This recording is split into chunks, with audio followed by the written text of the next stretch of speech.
Hello and welcome to episode 27 of the Candor Beach podcast. Today we'll be talking to you about the rise of collab culture. So Sailesh, we've been collaborating for what, 6 months now? Yeah, What, 27 weeks. wow, what is your takeaway? Yeah, it's the new market, right? So collab culture has took over. It happens with brands, it happens with brands with individuals, it happens with government with collaborating with individuals for public awareness. It happens everywhere. So if you're talking about collab culture, let's what comes to your mind and first when you're talking about brand with individual or collab culture in general. The collab culture in general springs a lot of these deals to mind, yeah? Like Federer and Uniqlo or Mm. Tommy Hilfiger and Lewis Hamilton. But I think the most Oh iconic yeah. of them all was Nike Jordan, the thing Hmm. that started it all. Yeah. Nearly 38 Ne- years ago, right? Like November hmm 17th was when the first one came out. Yeah. 1984. 84. Yes. Yeah. Nearly 38 years Phenomenal. ago from today. So what's up? Like what's up with Yeah. the Air Jordans? What did Nike get out of it? What did Jordan get out of it? Why collaborate? So the collaboration is to bring a new line of shoes. So Nike until Jordan was just athletic wear. They had shoes, but they created the best in class hoopers. For basketball, right? So they had basketball shoes, but these were phenomenal. They also created like a collector's edition line. So most of these Nikes they go on, people buy them and don't wear them, they just collect them. So it became like an art form, like a painting. It appreciates. Wait, so there have been collaborations before, right? Like with India, you had Mm-hmm. Sachin Tendulkar and MRF. And back Mm-hmm. in the day, like when I used to, like as a 4 year old, 5 year old, I went out and bought an MRF bat. And this was what, in the Mm-hmm. 90s? Spent 5,000 rupees on an English willow bat stamped with that MRF branding because I thought I'd be Yeah. that much better. But, No, you know what picks my mind is hmm? if you look at it in America, these there are these brandings, right? So they make these, like shoes on a particular name, right? You have the Jordans, you have the LeBrons, or you have the Steph Curry shoes with Under Armour.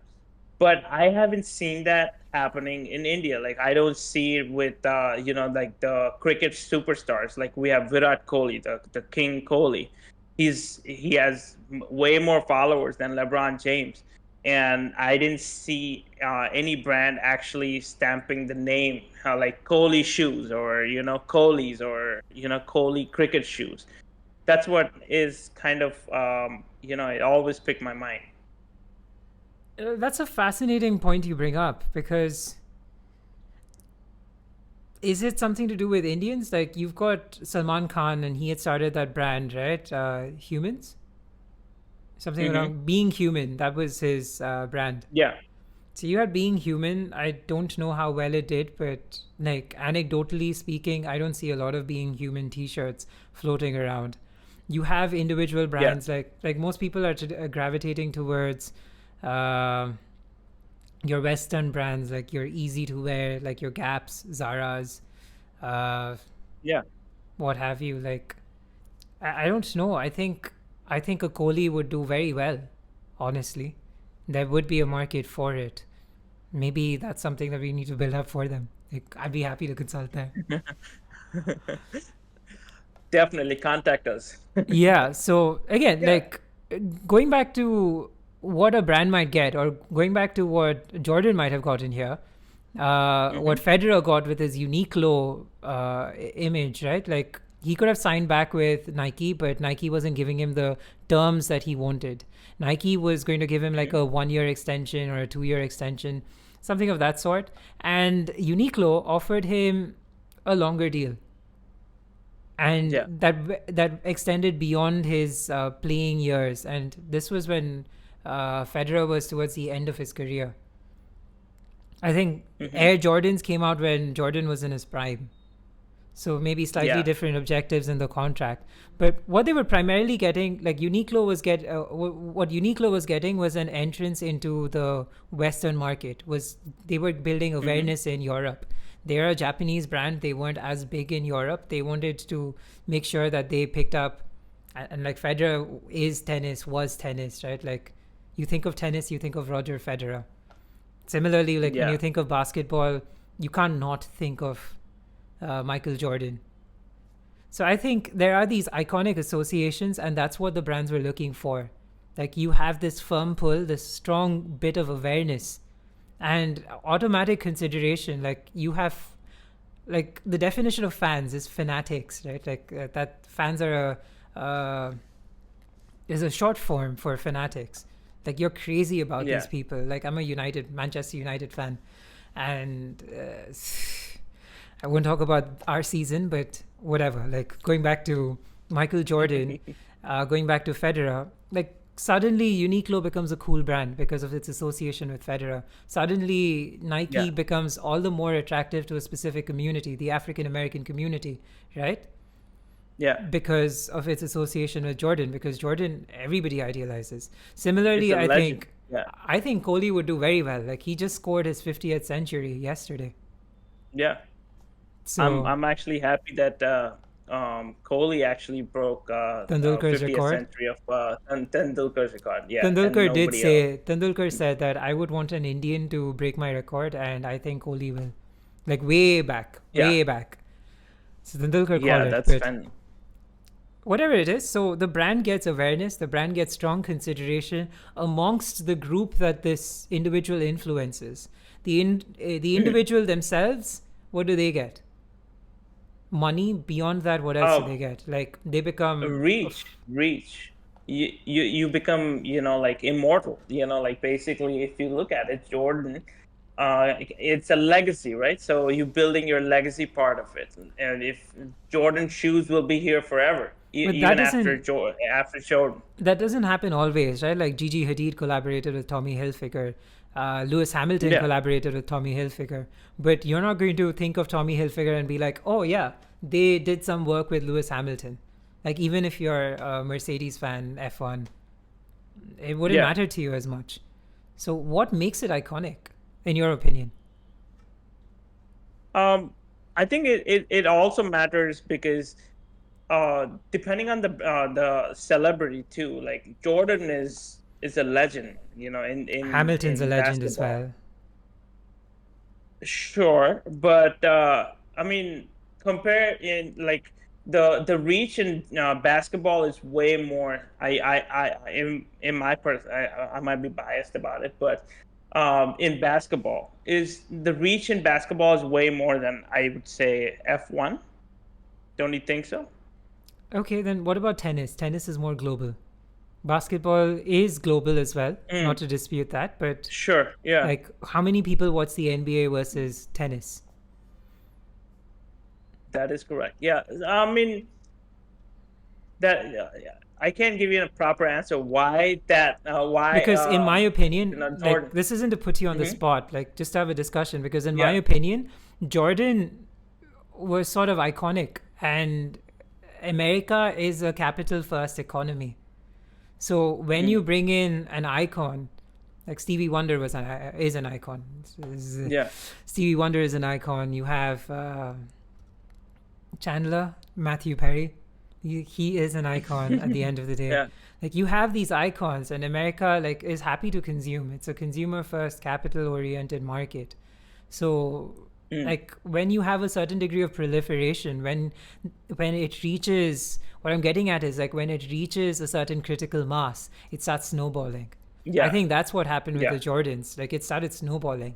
And I think timing also matters. Like there is this conversation that I was privy to way back about how Sholay might not have done well if it released, let's say today, versus when it came in. Like it came out Yeah. during not the lockdowns, but like during emergency or right after emergency. Uh, It, back when during the Indira Gandhi emergency, like in India. yeah. So In the India, right? yeah, so the to an extent, like the macroeconomic factors as well, influence how popular Hmm. or not something can be. Which brings to mind, like considering social media, considering shorter attention spans, do you think collaboration works as well today? So if since you brought that up, like I would say Michael Jordan, the Jordan collab was one of the first collaborations happened, right? So it's back in the day it was very new in the collab culture.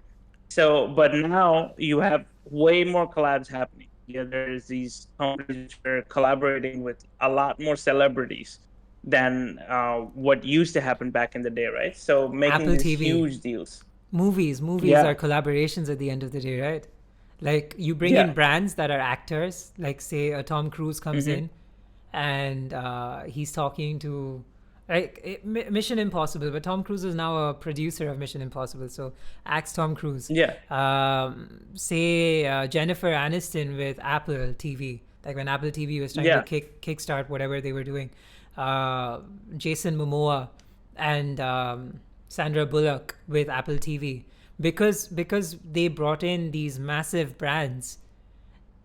People automatically were like, all right, let me give this a go. Let me try this out. Let me see if this thing is worth my time and money. So movies in Yeah. The general are massive audience reach, right? collaborations. Yeah. Rajnikant in India, Shah Rukh Khan, Salman Yeah. Khan, they come out with movies year on year and they always do well It's because their followers are just there a for them. cult following. Yeah, and the movie doesn't It's like a have to be cult good. following. Yeah. The movie doesn't have to be anything. It just has to be watchable enough for people to go in and be like, all right, I'm good. Yeah. Movies are a huge collaboration, right? So movies, commercials. Like I remember seeing one of this Kalyan Jewelers commercial, right? And he had an entire set of all the actors in it. There was Amitabh Bachchan, Rashmika Madana. There was like a group of people. So it's basically a collaboration in itself. All right, so I think we can build our argument from just awareness and Hmm. conversion to also brand equity. Like beyond Yeah. leveraging somebody's brand equity, it's also building your brand, right? Like I collaborated with this entity. Like say if tomorrow Tommy Hmm. Hilfiger picked you up and we're like, we like your style, why don't you collaborate with us? Doesn't that build your brand? Yeah. Similarly with Yeah. like if Tommy Hilfiger wanted to enter F1, who did they pick? 7-time world champion, Lewis Hamilton. Lewis Mm. Hamilton also like as of African descent or black descent, whatever you want to call him, he Yeah. appeals to that population, that populace. So automatically Tommy Hilfiger gets to make inroads with, if they have not already. I haven't studied it, therefore I can't speak to that. But they can automatically make inroads with this other group. So awareness, consideration are very strong uh, influences when entities are collaborating. Now, here's another question: are all collaborations good? Oh no.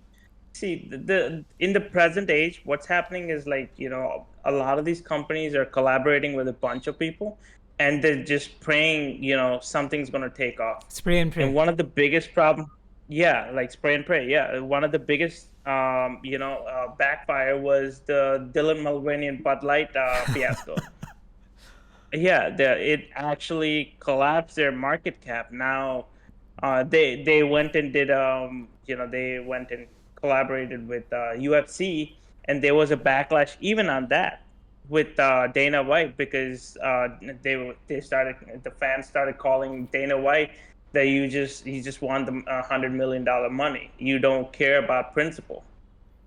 You were talking about Alia So Bhatt as they well, right? Like in the sugar thing. yeah. Yeah, the Alia Bhatt and sugar thing. She was on this talk show, and they gave her a coffee Was it coffee with with Karan? sugar in it. Yeah, yeah, yeah. So they Okay. gave coffee, and there was sugar in it, and they were like, and she was like, "Why is there sugar in it?" Do you think they But serve then you tea as go well? and promote. Sorry, I I'm just see messing with with you. current. Go ahead.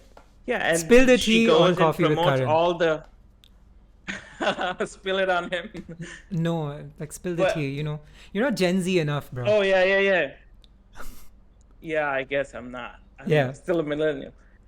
As am I, But but most anyway, of go her ahead. advertising, her campaigns are for like sugary drinks. She does it for like Pepsi Cola, or like Coca Cola, and most of these are sugary drinks, which is a But hypocrisy in itself.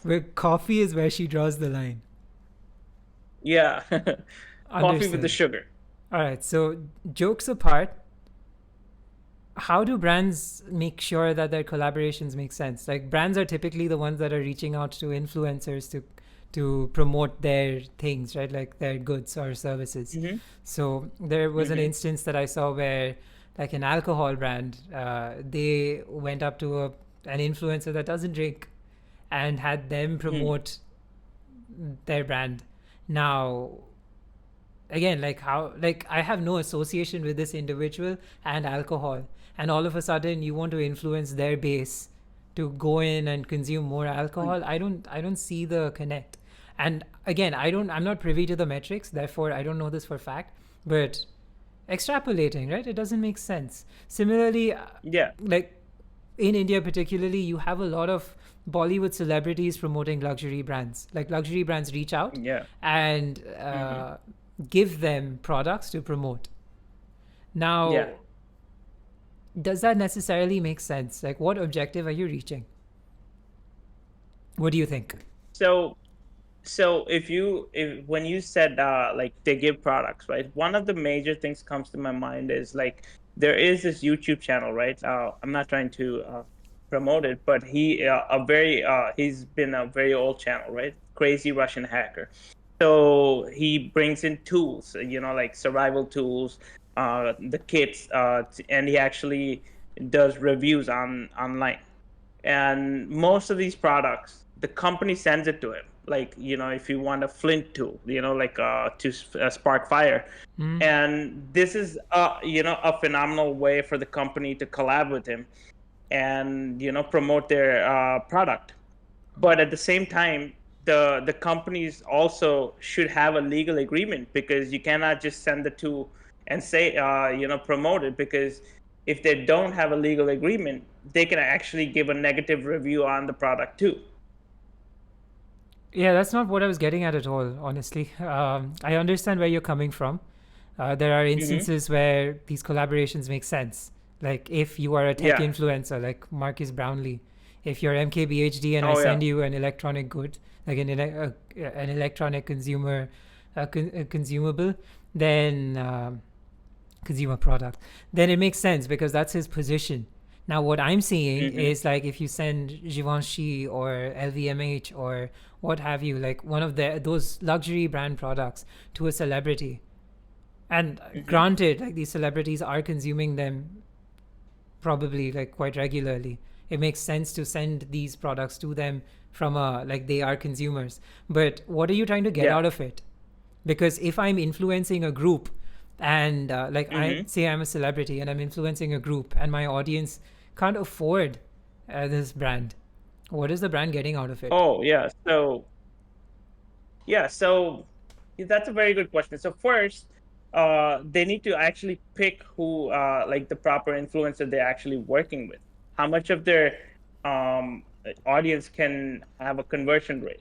But Like, how do you know? are they? Like say you're Nike and Hmm. you are trying to, no, like let's do luxury brand, right? Say you're LVMH. Okay. Yeah, Hmm.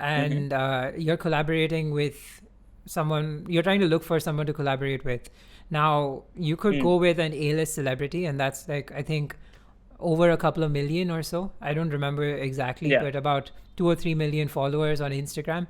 Now, you're Hmm. trying to collaborate with an A-list celebrity. Because they're an A-list celebrity, they are luxurious enough or perceived as expensive enough to be associated with your product. Mm. That's a check. That's great. But who are you getting them to influence? Because at the end of the day, what's your objective? Is your objective awareness? Because people already know your brand. Like if you are a luxury brand that's worth anything or that's been in the market for long enough, people know you already. Like Yves Saint Laurent, if I'm pronouncing that right, or Mm. Louboutin, or Gucci, or Givenchy, or LVMH.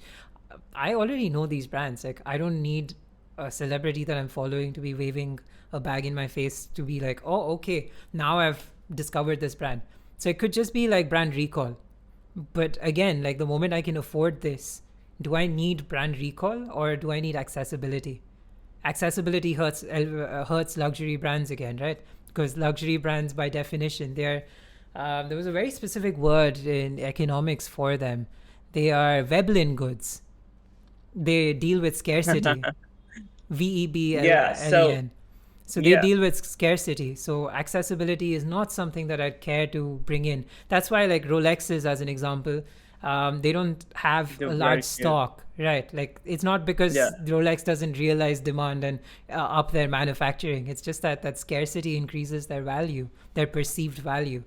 So luxury brands don't want Just to be like very diamonds. Yeah. available, but at the same time, like brand recall does not seem like a sufficient objective, right? Like ROI does not seem to be, or return on capital invested, it just does not seem to be there. So what are they getting? I mean, if you look at it, extremely rich people are don't really buy luxury products like this. Like if people who want to look rich are the ones who actually buy these products. So aspirational then. So yeah, so it's not really like there is a good amount of conversion ratio because I would say, like the influencer economy does influence buying, luxury products like LVMH or, Gucci because, most of the followers, who are actually buying these products do want to look rich. They don't have to be rich, but then just buying this product will make you look rich. No, so it's like the iPhone, right? Like the iPhone was perceived Yeah, as a luxury good, and so, uh, but irrespective of which celebrity was using the iPhone, people didn't care, right? Like they were like, okay, I know the iPhone 15 is out, but I can afford the iPhone 7, so I'm going to buy a second-hand iPhone 7 right now. Like it didn't yeah. matter. Like Apple doesn't need to go out and collaborate with a celebrity. So that's my argument. Like LVMH or Gucci or Prada or whoever does not need to go out and collaborate with a celebrity in order to increase Yes, their, like, if the objective is awareness, if the objective is brand recall, I don't think that that's necessary entirely. Like you could do it for a lot it's cheaper. Like your return on capital invested, specifically that metric, I think is not getting as much benefit as it could. it's mostly aspirational, like you said, right? So people want to look rich. Doesn't have to be they're really rich, and the products actually give you a sense of, false, rich. Like like that's the biggest. Most of these clients. There was a research study too. Most of luxury product customers are not extremely rich. They're not in in the top 1 percentile or 2 percentile of the people. My top one So percentile is like a really, really small yeah, so number. that's one of the major things, right? So let's also talk about you know like how influencer and collab market works in government and individual markets, and like how government actually collabs. I think with the government, their primary objective is awareness, like Mm-hmm. awareness and to an extent consideration. So I, like we talked about earlier, awareness, consideration.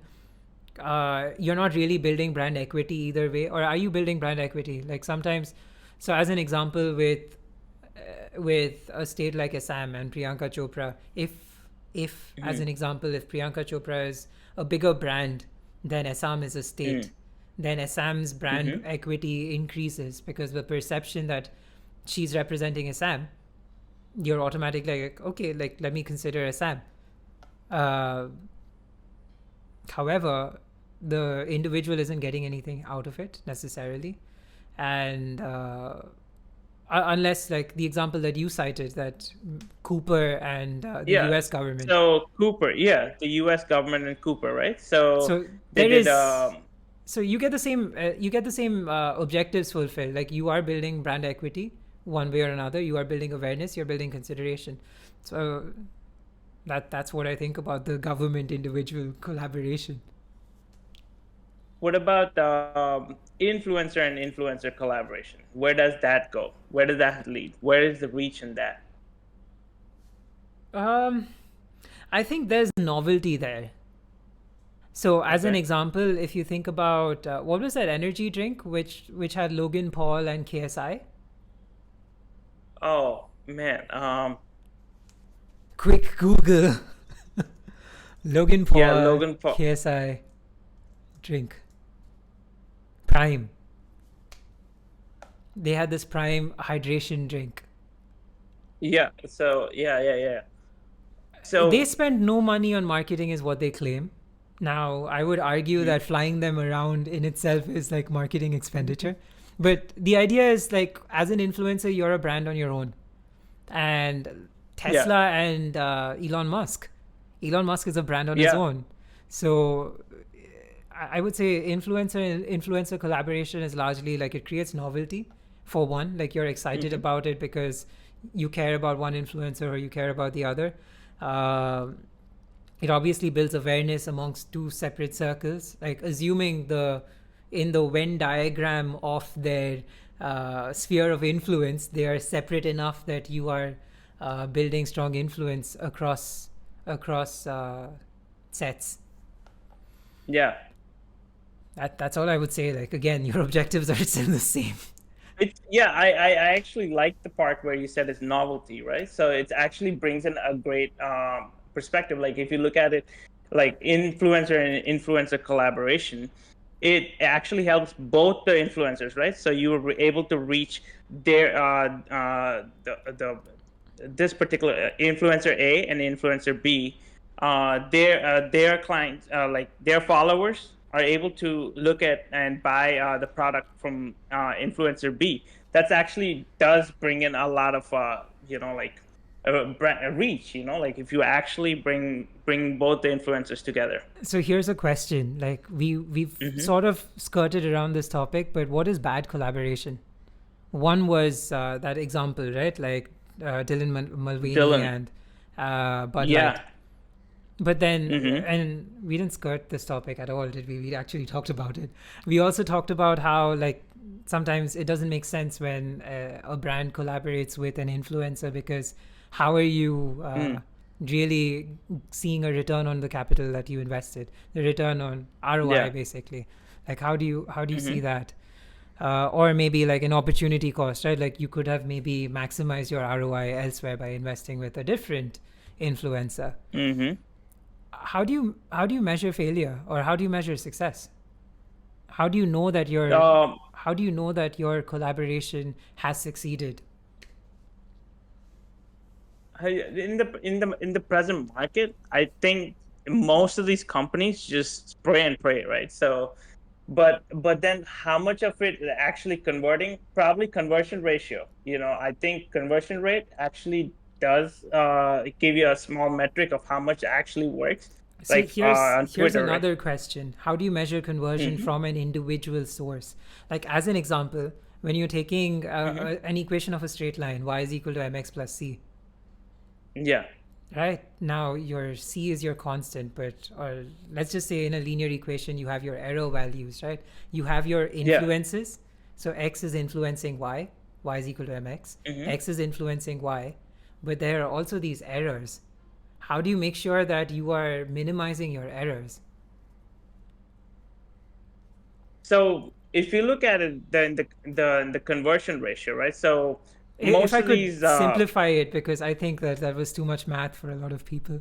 Um, yeah. what I'm thinking about is basically you as an individual or you as an influencer having a certain influence on me as a consumer, versus if I were organically inclined towards a specific product, versus if I was already buying a product and you offered a discount code, as an example. Like, say I Hmm. buy coffee and you suddenly Yeah. talk about the brand of coffee that I'm buying, and you say that there's this Hmm. discount code that you have. Now, what the company could have done, what the brand could have done, is just had that discount code available somewhere, like just a Yeah. direct to consumer ad. as opposed to collaborating with this influencer, paying that influencer X, Y, whatever amount of money. Mm-hmm. That's one instance. Another instance is I'm naturally going to buy this product, but you also happen to be one of the many touch points. Like what I'm getting at is attribution modeling. This is a data science, Okay. data analytics related topic. Like which touch point was valued how? Like Google has made a study out of this. So it's not a simple conversation. It isn't something that you can solve overnight. How valuable is a single touch point? Like there are 100 different touch points. I've seen your ad on Facebook. I've seen your ad on Google. I've seen your ad on your website. Mm. Right? But I didn't buy. Yeah. All of a sudden, I ran into a friend and you happened to have the product in hand and suddenly you've consumed your product. So was it the You friend? try it out. The last touch point? But there was obviously influence from the digital sides, right? Like there was obvious influence from the social media Mm-hmm. platforms. So Nudging. Yeah, you what got is the nudged. attribution? Yeah. Yeah, so what is the Okay, attribution? so So with I would say the influencers, friend. what is the attribution? Yeah, with that example. So with influencers, what is the attribution? How do you measure it? Uh, Again, not with a simple influencers, solution. It's not a simple yeah, solution. it's a complex solution. Like with multiple touch points, your question is which one actually works with My multiple question is touch points, right? twofold. My question is twofold. Yeah. One is how do you pick the right influencer for your brand? And Mm-hmm. two, how do you know like this influencer has brought in the results that you have seen during the span of that marketing campaign? Okay. Yeah, I think we should leave these two questions for our audience and see what they give us an answer for that in the Cop comment out. section. Cop out. Yeah, I think that's a good idea. Yeah, I Honestly, mean there are a it's a couple of complex things. topic, right? There are a couple of Yeah. things that data analytics brings in, data science brings in. You have time series analysis, which helps you determine what impact a marketing activity had on your target audience, the audience that you were trying to influence. And you have attribution modeling, which helps you identify how much a touch point was worth in the overall conversion, like from awareness all the way to, or from consideration, the start of consideration to actual purchase. But like Yeah. the influence of an individual influencer, today brands do this, like they give you a coupon and they're like, if someone uses your coupon, I'm like, all right, so this is the value that this person brought in, which is, I think, quite solid, right? Like 9 out of 10 times, I think that's a fair measure. But without that, like when you are like the luxury brands that we were talking about, they can't go about giving these people coupons, right? It influences No, I their haven't seen positioning. any comparison. It influences their positioning. They shouldn't do it. Like, Yeah, it dilutes their value, right? yeah. The coupons actually dilutes their luxury brand value. So Yeah, I think those are yeah, things to man. think about. Like those are things for the audience to mull about as well. But how would you solve this problem? How would I solve this problem? No, With that's for the audience. That's not for you, Salish. Yeah, so I think we had a good talk about it. Do you have anything else to say? No, but a quick recap, if that's okay. We talked about Yeah, sure. the main things, like the primary things that brands, individuals, like brands from a celebrity point of view, from a company point of view, get. They're primarily building brand equity. They're building awareness. They're building consideration. So if you consider the marketing funnel, the first two blocks: awareness, consideration. There are different examples that you see collaborations everywhere. You see collaborations in movies. You see collaborations when you're marketing drinks with Logan brand Paul influencer. or Yeah. Nike Jordans, right? Air Jordans. You see collaborations Uber, everywhere. Spotify. Uber, Spotify. So you see collaborations everywhere, and I think finally we've also talked about like how do you measure success to an extent. Yeah. Conversion, I agree with you, is an important metric. I think return on capital invested, return on investment, ROI, is something that's important. Opportunity cost is something that's important to consider. Impressions, like depending upon your objective, if it's awareness, then impressions or views make sense. Mm-hmm. These are like general KPIs, key performance indicators, make sense to look into.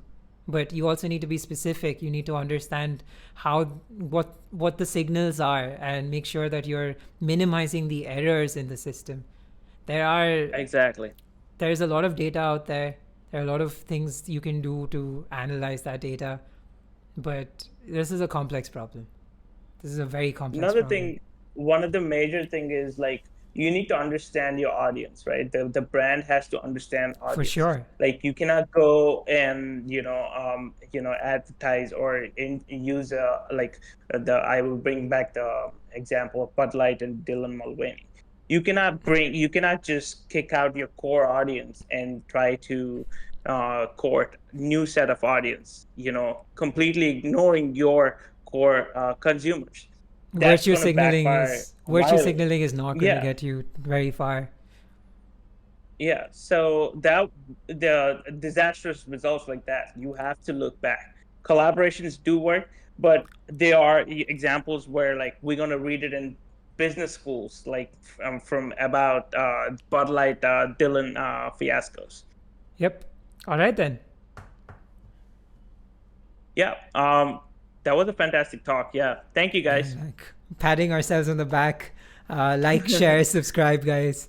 Please let us know what you think Definitely. about measuring influence. Like, how would you go about doing that? Yeah. Thank you so much, and see you on the next one. Thank you.